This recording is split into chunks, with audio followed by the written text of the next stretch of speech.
Hello, friends, and welcome to Adventures in Pixieland. My name's Amy. I'm an ordained minister, and we're in Bible study. We are in the NIV, and we will be through the rest of 2025. In 2026, we'll start the KJV, because we want to read as many different versions of the Bible as we can.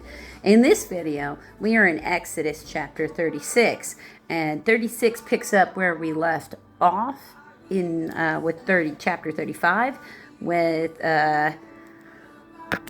hearing about Bezalel and Oholiab, which, they've been gifted with the ability to know all the crafts between the two of them. So Bezalel and Oholiab and every skilled person to whom the Lord had given skill and ability to know how to carry out the work of constructing the sanctuary are to do the work just as the Lord has commanded. Then Moses summoned Bezalel and Oholiab and every skilled person to whom the Lord had given the ability and who was willing to come and do the work. They received from Moses all the offerings the Israelites brought to carry out the work of constructing the sanctuary. And all the people continued to bring free will offerings morning after morning. So more supplies came in, and then of course they needed to be sorted and all that stuff. So all the skilled craftsmen who were doing all the work on the sanctuary left their work and said to Moses, "The people are bringing more than enough for doing the work the Lord commanded to be done." They're like, "We got more than we need. What should we do?" Then Moses gave an order, and they sent this word throughout the camp: "No man or woman is to make anything else as an offering for the sanctuary." And so the people were restrained from bringing more, because what they already had was more than enough to do all the work. Because remember, I know it seems like we're thinking, back at a certain time period in history, and we're thinking that there are a small number of people. No, there were 600,000 of them. When they left Egypt, there were 600,000 of them. So that's a lot of people with a lot of resources.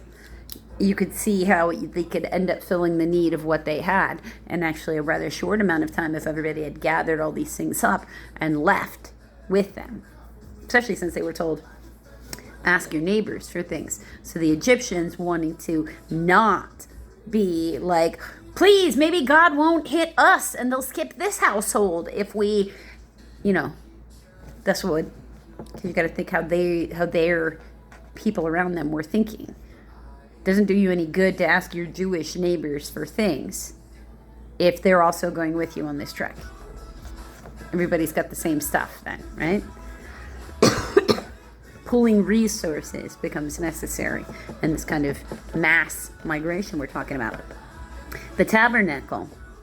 All the skilled men among the workmen made the tabernacle with 10 curtains of finely twisted linen and blue, purple, and scarlet yarn, with cherubim worked into them by skilled craftsmen.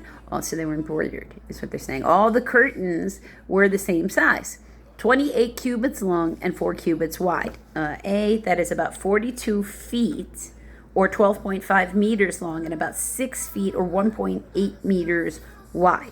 So it's actually not all that wide, 6 feet wide. Then they joined 5 of the curtains together. So that would make 30 feet. Is that 30? Yeah. And did the same with the other 5. Okay. Then they made loops of blue material along the edge of the curtain in one set, and the same was done with the edge of the curtain in the other set. They also made 50 loops on one curtain and 50 loops on the end curtain of another set, with the loops opposite each other. Then they made 50 gold clasps and used them to fasten these 2 sets of curtains together, so that the tabernacle was a unit. Of course, this is a unit they have to be able to break down and move, right? Along with anything else they have to move for their own possessions. They have to be able to move this too, and then be able to put it back up wherever they've settled into for any length of time. So you have to, this is a tent. I mean, that's the reality. You have to think of it as sort of like, you know, they didn't always have this, polyester kind of tents like we have now. They used to be made of like canvas and things like that, so they could be waterproofed, sort of like sails, and made of like the same kind of material as sailing material. But this is even older than that. Now, fortunately, they're in a desert, so rain is not necessarily what they're so much concerned with, as much as it is not being in the heat of the sun. Because when you live in the desert, and it's the middle of the hot of the day, shade is your first thing that you're looking for. Shade and water. And hopefully you can find the two of those together. That would be the ideal. They made curtains of goat hair for the tent over the tabernacle, 11 altogether. All 11 curtains were the same size, 30 cubits long and 4 cubits wide. We got B. That is about 45 feet long and about 6 feet wide, and 45 feet is 13.5 meters. As again, 6 feet, 1.8 meters. So, it's a uniform width, right? And that's important because it has to do with how they can be joined together. They joined 5 of the curtains in one set and the other 6 into another set. They made 50 loops along the edge of the curtain in one set and along the other side at the edge of the curtain in another set. They made 50 bronze clasps to fashion the tent together as a unit. Then they made for the tent a covering of ram skins dyed red, and over that a covering of the hides of sea cows, which is dugongs, Dugongs. I don't know. That's how it sounds like it should be said to me. So hopefully that's actually the case. I apologize to these sea cows if that's not the case. Their hides for the waterproofing materials. They made upright frames of acacia wood for the tabernacle. Each frame was 10 curtains long and 10 cubits long and a cubit and a half wide. So 5 D is that is about 15 feet or 4.5 meters long, and 2.25 feet or about 0.7 meters wide.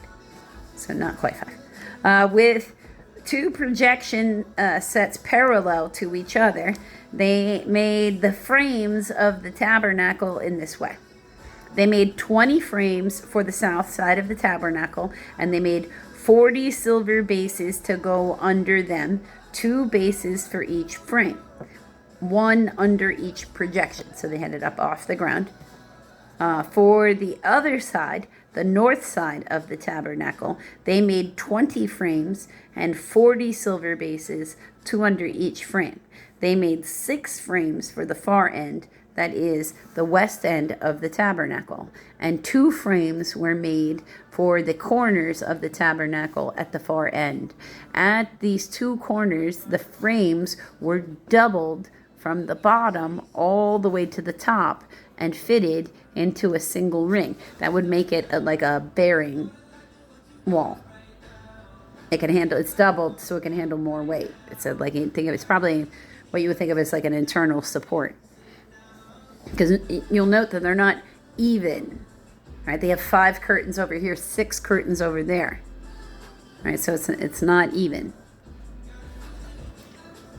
That means the weight isn't necessarily going to be even either. At these 2 corners, the frames were doubled from bottom all the way to the top and fitted into a single ring. Both were made alike. So there were 8 frames and 16 silver bases, 2 under each frame. So a series of weight bearing.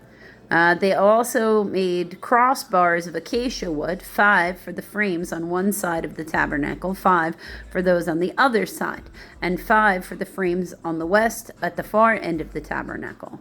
They made a center crossbar so that it extended from end to end at the middle of the frame. So they're talking about the structure at the top.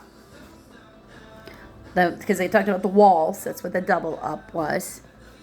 And then cross beams, that's when you start connecting these sets of walls that are on the opposite side of each other, so you have something to put the tent on, like the materials, the curtains and stuff they're talking about. They made the center crossbar so that it extended from end to end of the middle frame. Right down, that's where they're putting their bearing weight. They overlaid the frames with gold and made gold rings to hold the crossbars. Then they also overlaid the crossbars with gold. They made the curtain of blue, purple, and scarlet yarn, and finely twisted linen, with cherubim worked in by skilled craftsmen. They made 4 posts of acacia wood for it and overlaid them with gold. They made gold hooks for them and cast their 4 silver bases. For the entrance to the tent, they made a curtain of blue, purple, and scarlet yarn and finely twisted linen with the work of an embroiderer, and they made 5 posts with hooks for them. They overlaid the tops of the posts and their bands with gold and made their 5 bases bronze. So the bottom of these bases is bronze, but the tops are gold. So this is a lot of gold and silver and fine metals. But you think of them as, because they're not talking about fastening agents. Because they're not talking about glue. They're not talking about nails. They're not talking about any of those other things to hold these pieces of wood that they've overlaid with gold in place. So these bases and things are going to have the places for like a post to sit in the middle. And then if it was going to have a floor, it would need a place for those supports to sit in it over here so that it could come into like sort of a catty corner situation to lock these pieces of wood in place. That's why the bases and the other things, because this is what the wood is falling onto in order to lock it in place. That's why the double places where they have like the bearing walls to help hold it in place. It's just, I mean, if you look at what we do with tents now, because you're not talking about a rounded dome, you're talking about they made a flat roof over top of it. If you actually start looking at what they're talking about. Because they're not talking about any kind of slopes. They're not talking about any of that kind of stuff. So it's all flat. The tabernacle is not a pitched tent. So you have to then take a look at what you would need to make that sort of flat structure, but out of something bendable. If you wanted to test to see, like if you were a person who was like, hey, I wonder, and you wanted to play around with this, you could get yourself a couple of different types of PVC pipe, and without even gluing anything, you would need to get a PVC cutter so you could get the right dimensions that you wanted, and you could start trying to construct this to see what it would look like to support this sort of thing. Not something I am going to particularly engage in, because I have done that sort of thing for different projects for myself or any number of things around the house. So I know for what they're talking about, because they would have to strap these things together to give them that strong structure, and that would, I mean, but then this is the industry for the last 25 years, the design into construction. So until next video, friends.